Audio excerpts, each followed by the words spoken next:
Magandang araw mga ka-ihoops. Basketball tutorial tayo ngayon. Galaw sa low post ang ituturo natin ngayong araw. Simple lang siya pero very effective. Kung interesado ka, tara, simulan natin.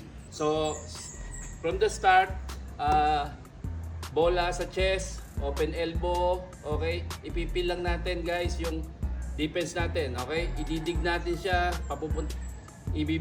papupuntahin natin yung bigat niya dito, okay? Then pag naramdaman natin na nandito na siya, binlock niya tayo, then we do the turnaround shot. So, dig and turnaround shot to, okay? Sa post. Okay, so ang move na to ay dig and turnaround shot.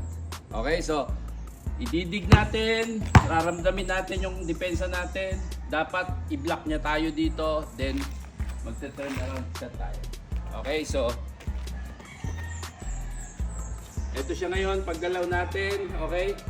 Receive the ball, chest, open elbow, dribble, peel, okay, peel, dig, okay? Once na naramdaman natin, binlock tayo, then we do the turn around.